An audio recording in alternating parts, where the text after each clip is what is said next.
Right, good evening everybody. I'm sorry it wasn't here yesterday, but we are ready now for part 3 of Toto the Ninja Cat and the Incredible Cheese Heist.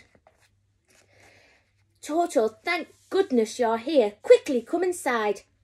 Even though he looked his usual well-groomed self, dressed in an impeccable grey suit and bowler hat, it was clear that Larry was far from relaxed as he opened the grand wooden cat flap at the side of number 10 Downing Street and ushered his guests in.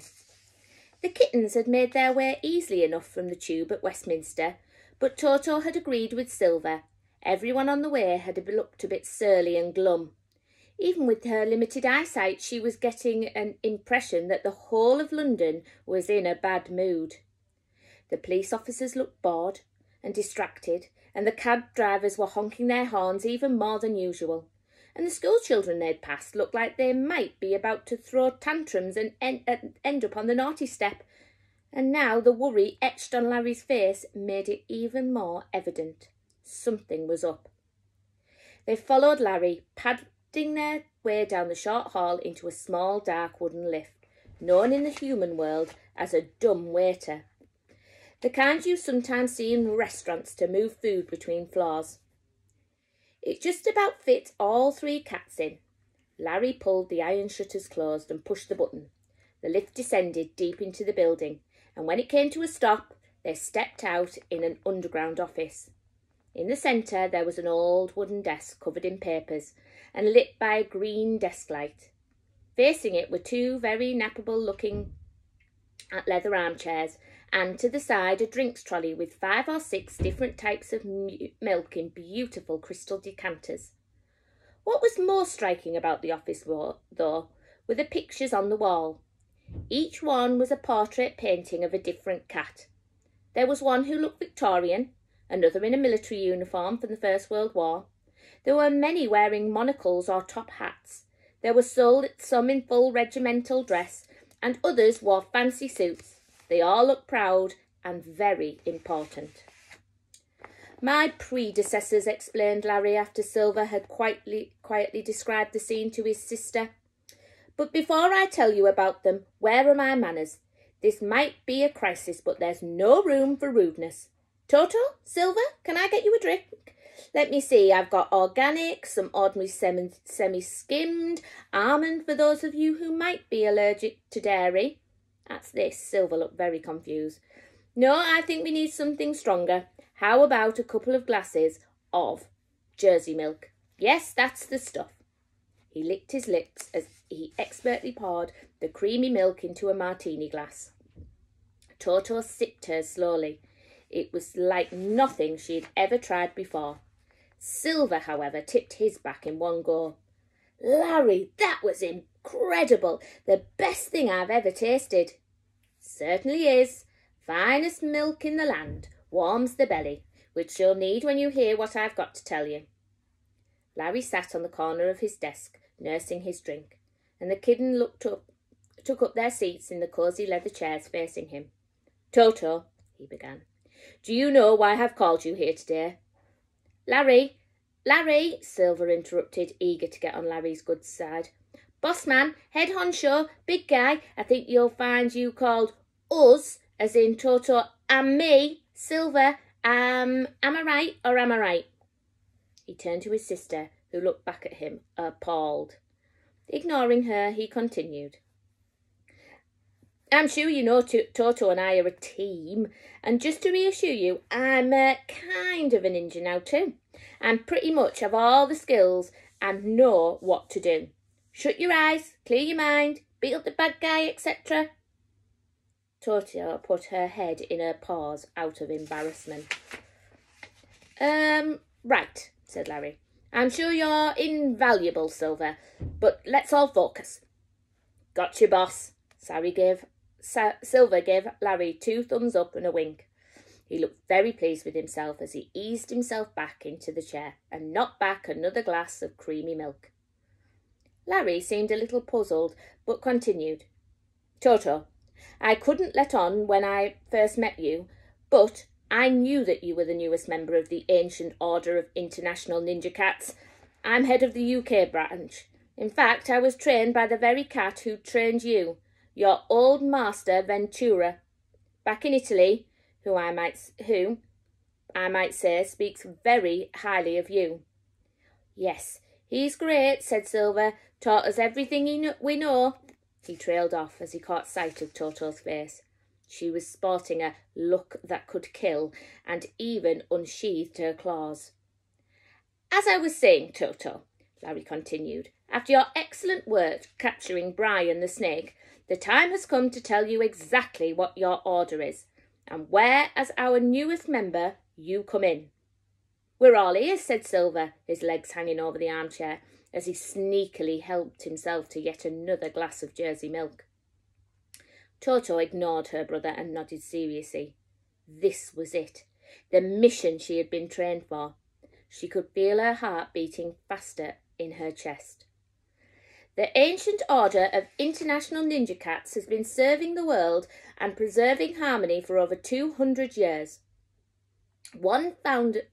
Our founders saw that humankind simply couldn't be trusted to run the world without a little help. You see, humans, it's all ego and pride, which leads to conflict. So ninja cats were appointed for every major world leader, and each time a prime minister, a monarch, or a president gets a little hot under the collar and is about to do something stupid, well, we do what cats have always done. We act cute, sit on their laps, purr, bring their heart rate down, you know, all the stuff that relaxes humans and stops them from doing anything rash. In short, without us, the world would be a mess." "It's genius," said Toto. "It certainly is.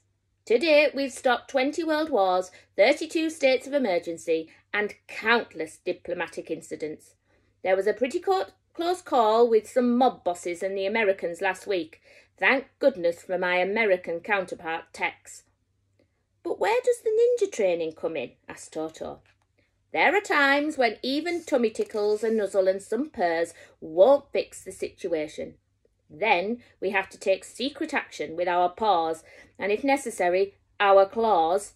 Of course, we all have cover stories, so the wider world. I am Chief Mouser, head of Great Liaison, head of Feline Security, head of Quality Control of all antique furniture of a napping standard." "Sounds like you have an important job," said Toto. "Well, yes, and I am in dire need of a deputy.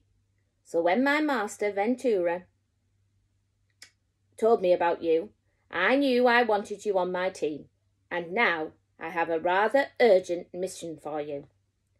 Larry turned to pour himself another glass of milk, only to find the decanter had been drained. Silver licked his whiskers guiltily and blurted out, "An urgent mission? What's the plan? Is it close protection for a royal cat wedding, perhaps? I read the beautiful American shorthair is engaged to our handsome British blue prince. Lovely couple." "I'm afraid it's more serious than that," replied Larry, looking grim. "Kittens, in just a few days we welcome an international peace conference to London. We are hosting it for humans and animals alike. It needs to go smoothly. I don't need to tell you that we live in dangerous times. If the ninja cats are here, what can go wrong?" asked Toto. "Alas, there are things that even we can't control," he said, shaking his head. "Brace yourself, I'm getting to the concerning news.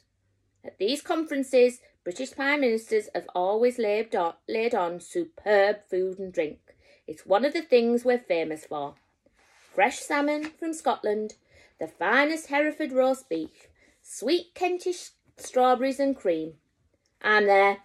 I'm so there," said Silver, rolling back into his armchair in some kind of food trance.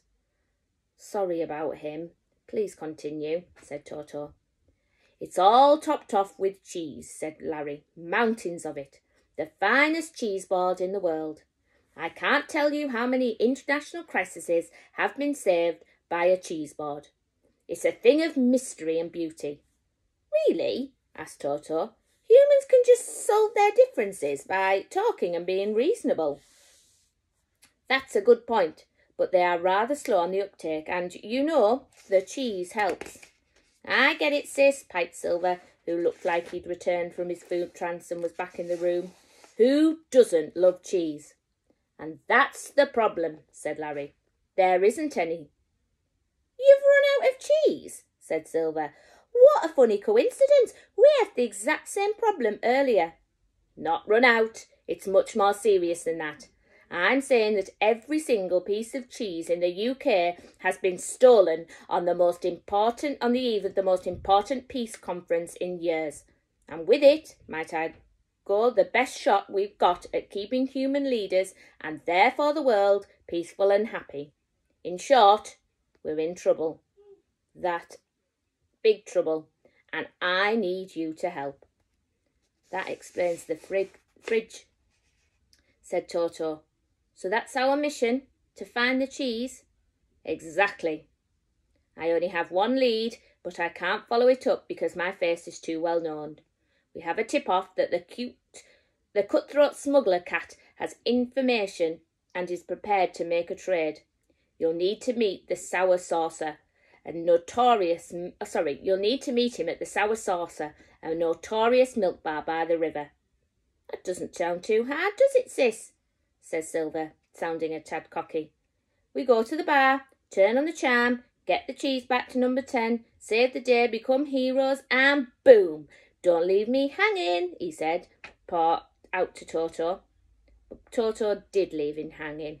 She could see from Larry's face that he wasn't finished. The news didn't look good. Right, got my trusty envelope to keep my place. Hope you enjoyed that. Going well through this book and I'm really enjoying it. So I will see you all later and I hope you have a lovely weekend. Bye now.